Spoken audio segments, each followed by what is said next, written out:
बताई गे दोसर से फसल हो कि ना खा जल्दी क्रिया माई के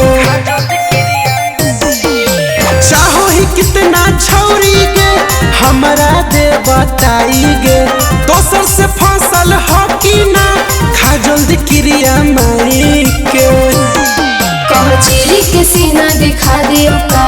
काहे गे इतना शक करेला हमरा पे कहा तो तुहर शक मिटा दी आ तोहरा फोटो पे अपन भतार लिख के कहा तो स्टेटस लगा दी। तोरा फोटो पर लिखी भतार रे छोड़ा स्टेटस लगा दियो का तोरा फोटो पर लिखी भतार रे छोड़ा स्टेटस लगा दियो का बोलना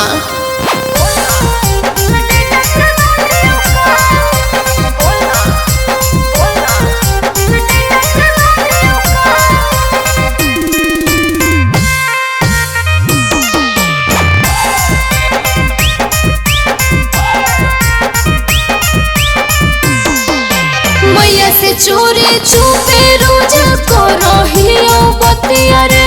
तब काहे हम पे शक करही संगतिया रे तब काहे नहीं हमारा से मिले आवही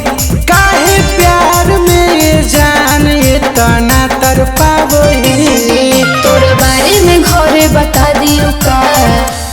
इतना शक करेला हमरा पे कहा तो तुहर शक मिटा दी आ तोहरा फोटो पे अपन भतार लिख के कहा तो स्टेटस लगा दी। तोरा फोटो पर लिखी भतार रे छोड़ा स्टेटस लगा दियो का तोरा फोटो पर लिखी भतार रे छोड़ा स्टेटस लगा दियो का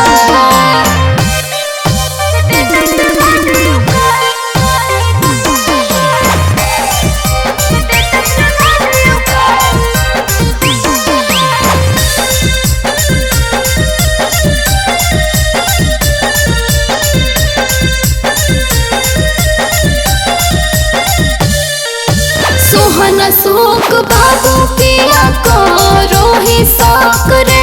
तोहरे हिया तोहरे रहबो तोहरे रहतो हक रे इहे बतिया कही हमारा से छल करही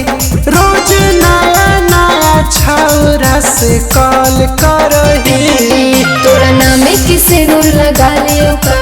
काहे गे इतना शक करेला हमरा पे कहा तो तुहर शक मिटा दी आ तोहरा फोटो पे अपन भतार लिख के कहा तो स्टेटस लगा दी। तोरा फोटो पर लिखी भतार रे छोड़ा स्टेटस लगा दियो का